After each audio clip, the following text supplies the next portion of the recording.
Hello everyone, কি অবস্থা, কেমন আছো সবাই? আশা করি সবাই ভালো আছো। আলহামদুলিল্লাহ, আল্লাহ তাআলার রহমতে আমি ভালো আছি। সো কয়েকদিন ধরে লাগাতার বৃষ্টিতে ঘরে ভাবতেছিলাম যে আমি একা একা বোরিং হচ্ছি, কিন্তু না, আমার ছোট দুটো আম্মু তারাও বোরিং হয়ে যাচ্ছিল। আর এই কারণে বৃষ্টি একটু কমার পরেই আমাকে প্রচুর পরিমাণে প্যারা দিচ্ছে, মামা ঘুরতে নিয়ে যাও। কি আর করা, আম্মুর আবদার রাখতেই তো হবে। দূরে কোথাও নিয়ে যেতে পারবো না, কারণ যে কোনো সময় যে কোনো মুহূর্তে আবার বৃষ্টি চলে আসতে পারে। তাই বাড়ির কাছেই নিয়ে আসলাম জাফলং 0 পয়েন্টটা তাদেরকে একটু ঘুরিয়ে দেখার জন্য। ঈদের আমেজ সত্যি বলতে একদমই নেই এখানে আসার পরে। জায়গাটা কীরকম ফাঁকা ফাঁকা লাগতেছে, কারণ ঈদের আমেজের তুলনায় যে মানুষ হওয়ার কথা সেই মানুষগুলো এখনও পর্যন্ত দেখা যাচ্ছে না জাফলং। আর এটার কারণ হচ্ছে জাফলংয়ে বন্যা।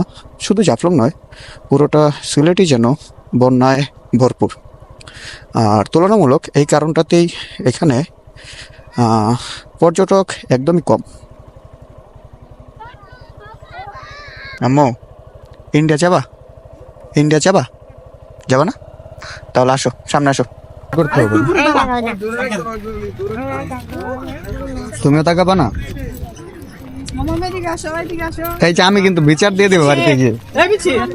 ওয়েদার আর জায়গাটা সব মিলিয়ে এক কথায় অসাধারণ, বাট ঈদের আমেজ একটু মনে হচ্ছে না জায়গাটাতে আসার পরে। পর্যটক খুবই কম, শুধু কম না, তুলনামূলক পর্যটক নাই বললেই চলে। আসলে নর্মালি জাফলংয়ে এর চেয়ে বেশি পর্যটক থাকে।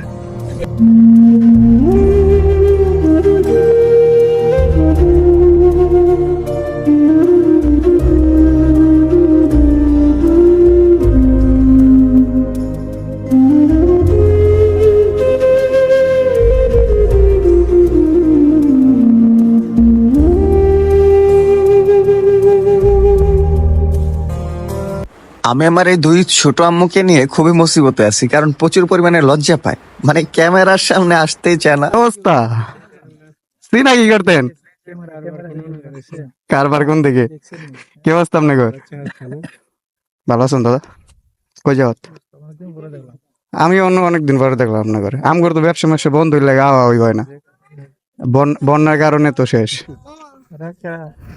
এটা দুইটাই ভাগ্নি। হুম।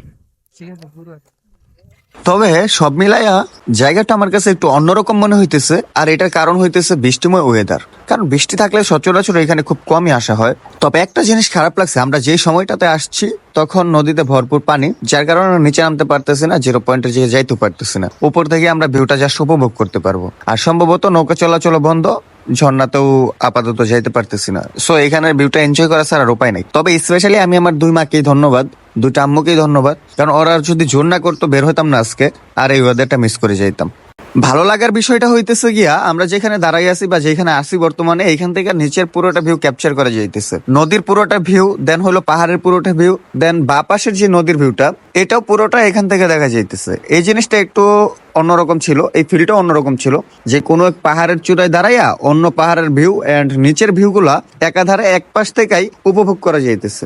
আপনি এখানে আসার পরে এই প্লেসটাতে আসলেই একমাত্র চারপাশের ভিউটা এক জায়গা থেকে উপভোগ করতে পারবেন।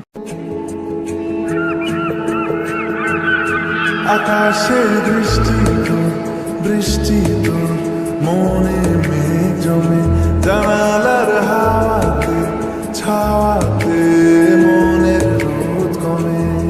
দিন শুরু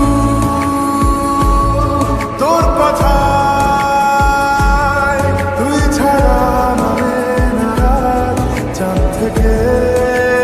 এদের দুই বোনকে নিয়ে আমার ঘোরাফেরাটা সার্থক, কারণ এদের জ্বালাতন আর এদেরকে আমার খেপানো সব মিলিয়ে মোটামুটি ভালো ছিল, এনজয় করার মতো ছিল।